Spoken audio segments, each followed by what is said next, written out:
The room is quiet, except for the faint rhythm of breathing.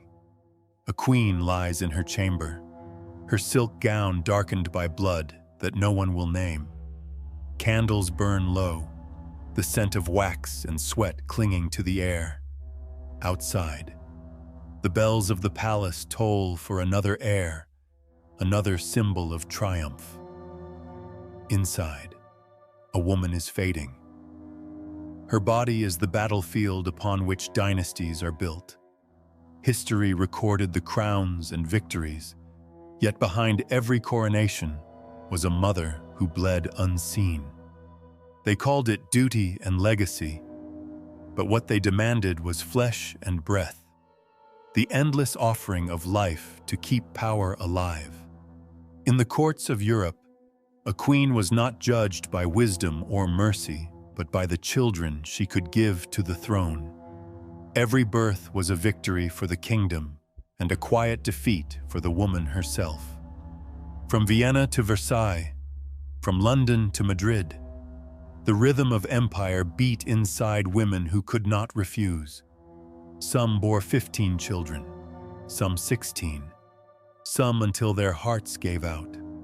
Midwives whispered prayers while courtiers counted heirs.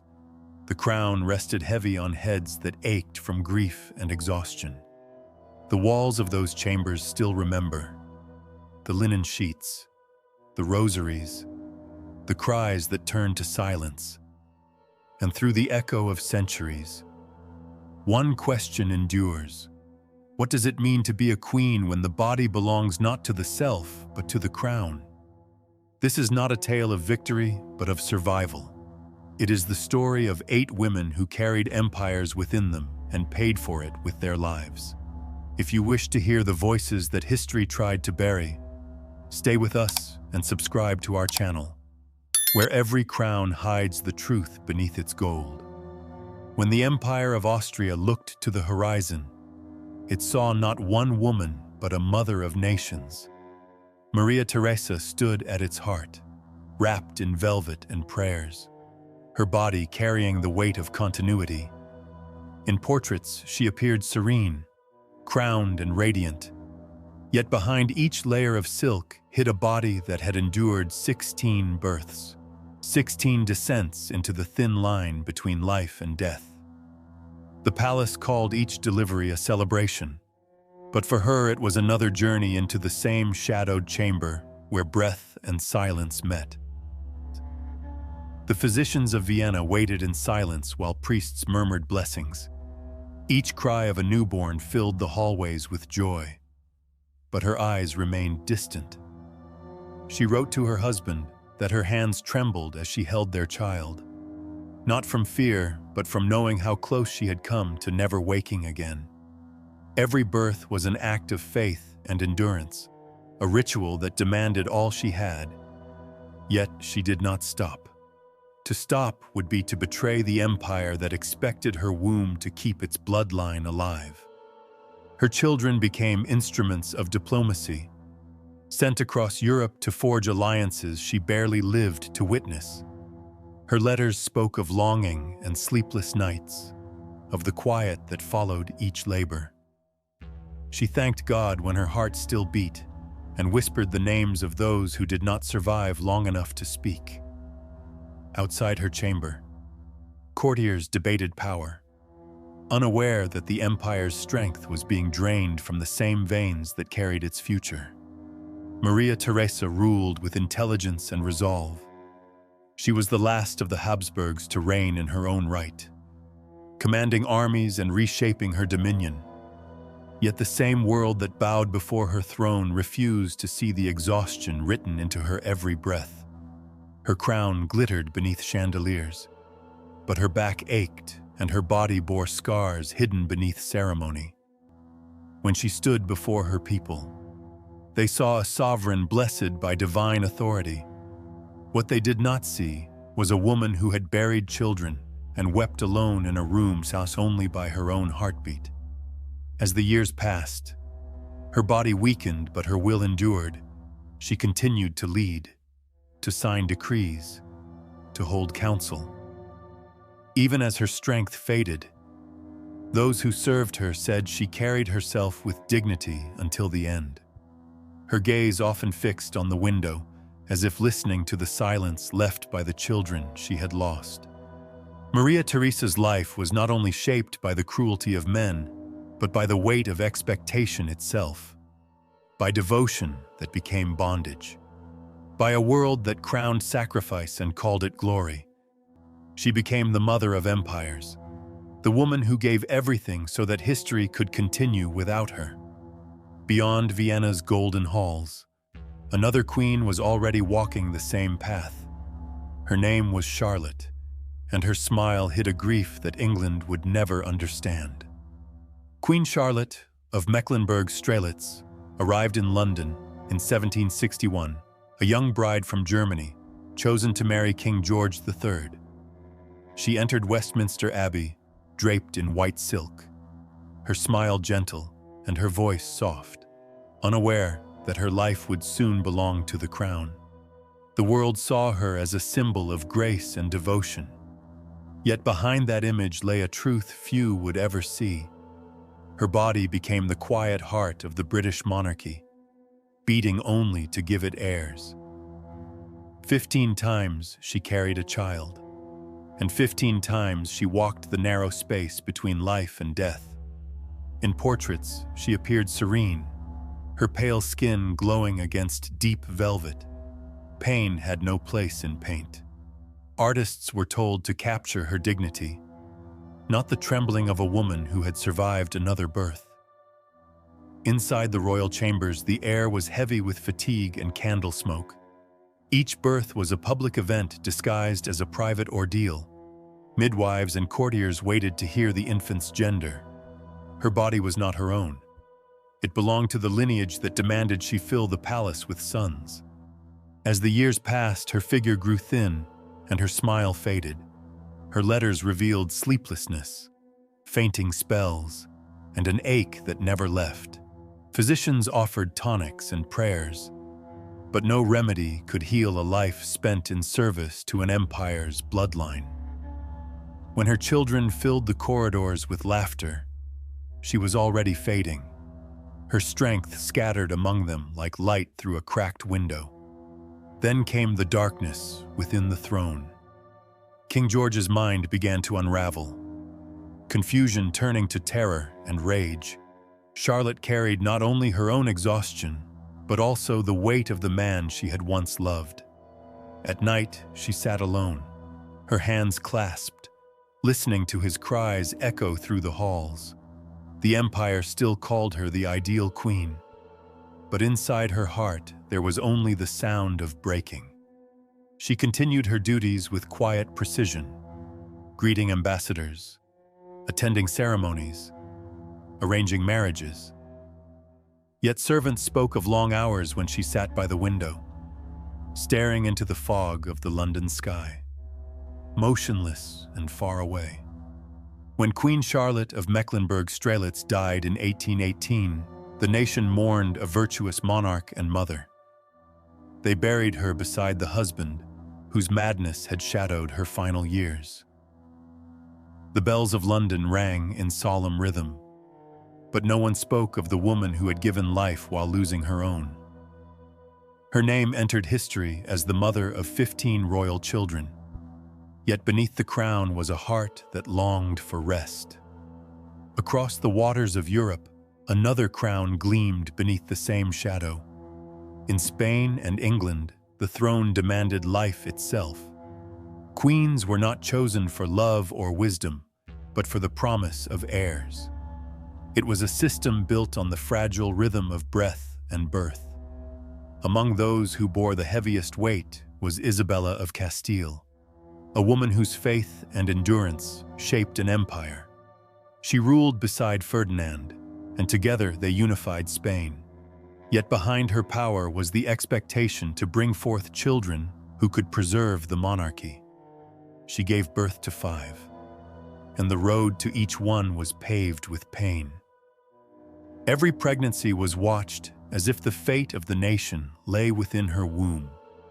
Every birth was both a political act and a private reckoning with suffering.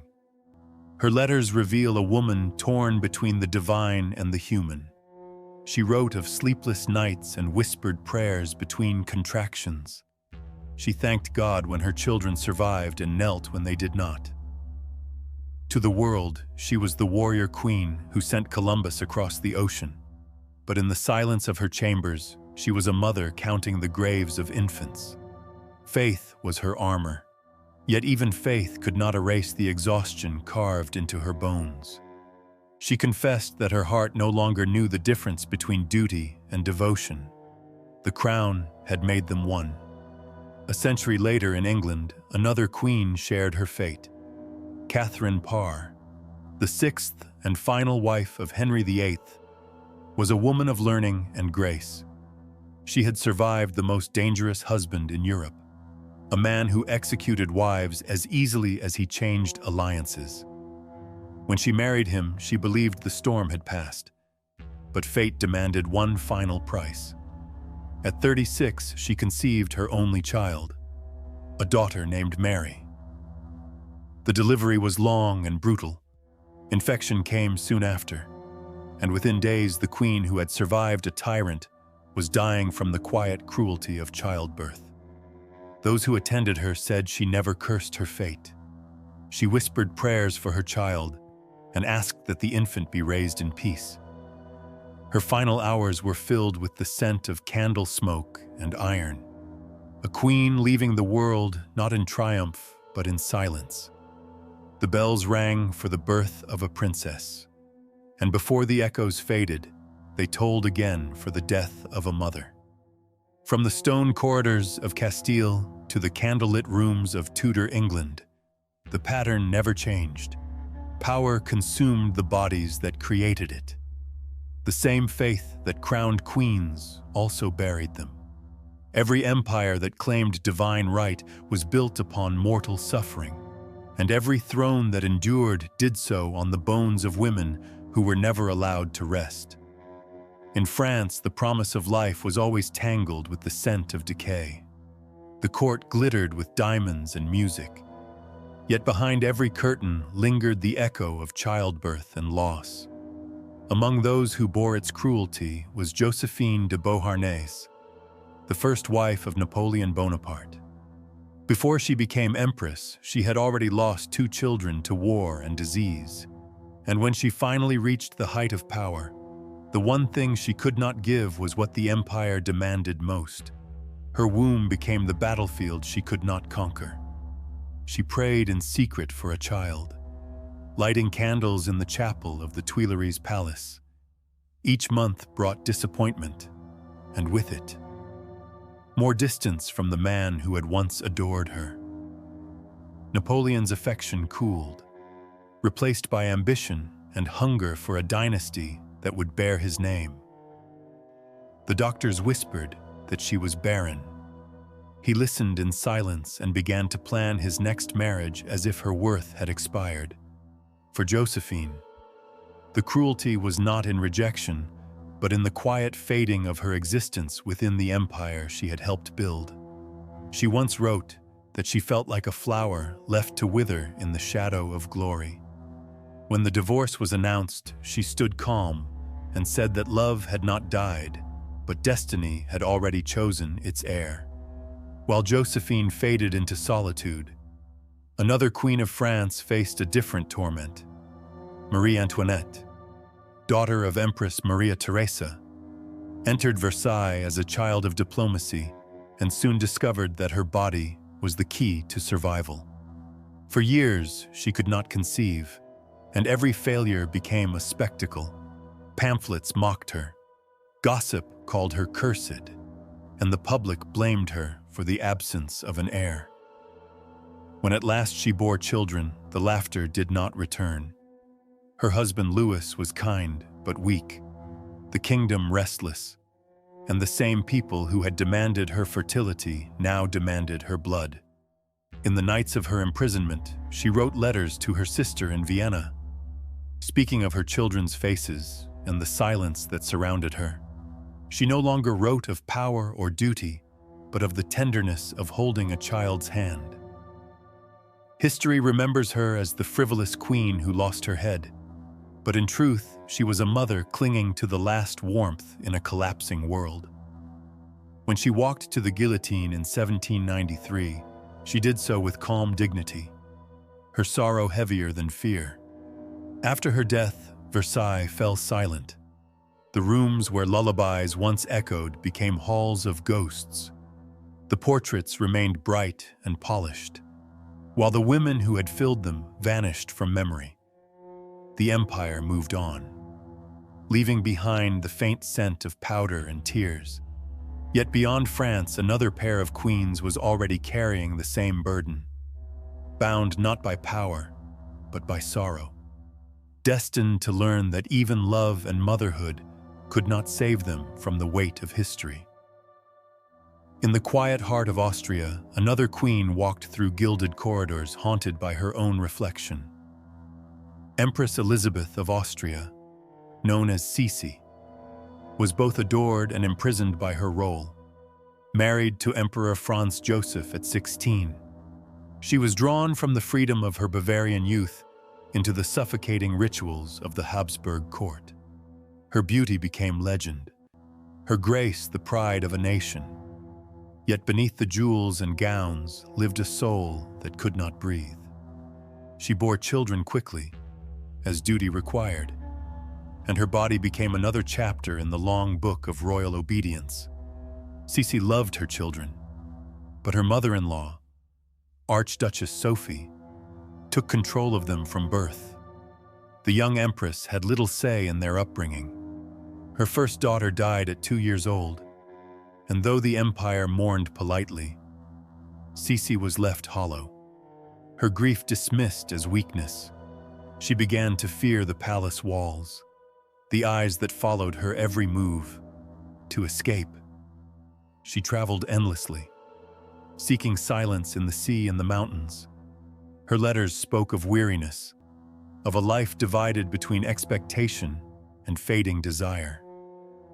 To the court, she was not a mother, only a vessel that had served its purpose.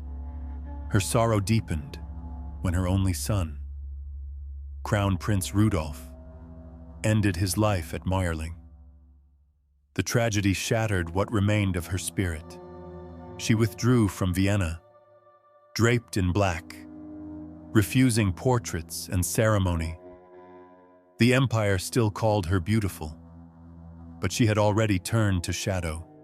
In her final years, she wandered the gardens like a ghost, her steps silent, her eyes far away. When she was assassinated in Geneva, the knife that pierced her heart ended not only a life but an era.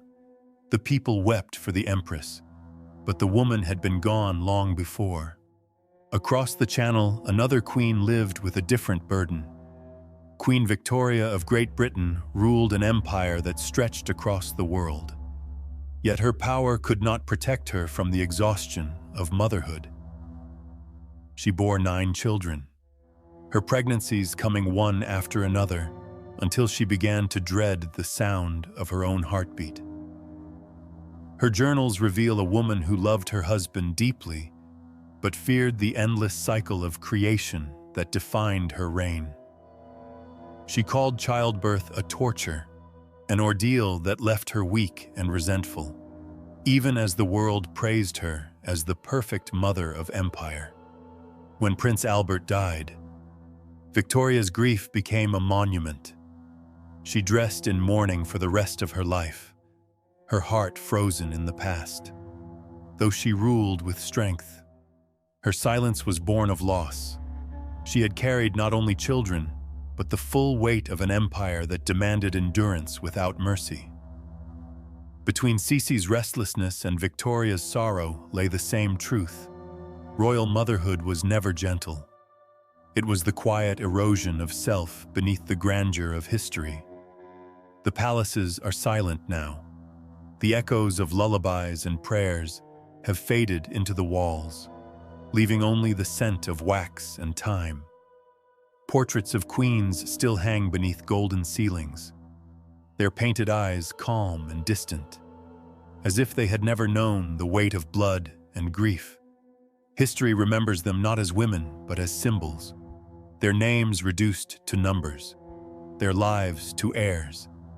The empires they built have crumbled, but the silence of their suffering remains. For centuries, a queen's body was the currency of power. Behind every alliance stood a woman whose breath carried the lineage of kings. The world saw crowns and parades, never the trembling hands that reached for life after each birth. They celebrated the heirs, not the mothers who bled for them. In royal nurseries, infants slept beneath embroidered blankets, while the women who brought them into the world lay in other chambers, too weak to rise. The candles burned for both life and loss. To rule was to endure, but endurance came at a cost no chronicle could measure. Some prayed for freedom, others for death. Few ever found peace. Their faces were carved into marble, yet their names became footnotes beneath the triumphs of men. Still, within the hidden corridors of history, their pain shaped nations. The strength of their bodies built dynasties that outlasted their hearts. Their silence was not weakness. It was survival in a world that forbade them to speak. In the end, monarchy was not written only in gold or in blood, but in the quiet breath of women who bore the future. Maria Theresa's trembling hands, Charlotte's calm endurance, Isabella's faith, Catherine's final prayer, Josephine's quiet grace, Marie Antoinette's sorrow, Cece's haunting solitude, and Victoria's unyielding grief. Together they form a hymn of pain passed from generation to generation, their bodies carrying history itself. Now the thrones are empty, and the portraits stare into the dim light of centuries gone. Yet if one listens closely in the halls of Vienna, London, or Versailles, there is still a whisper in the air. It is not the sound of crowns or bells, but the breath of memory. The throne survived because women did not. And so this story ends where it began. In a quiet room where a queen exhales softly and the world moves on. History will call it duty, but somewhere beyond power, her spirit finally rests. If their silence still lingers in your heart, stay with us and subscribe to our channel, where every crown hides a wound and every story reveals the truth power tried to bury.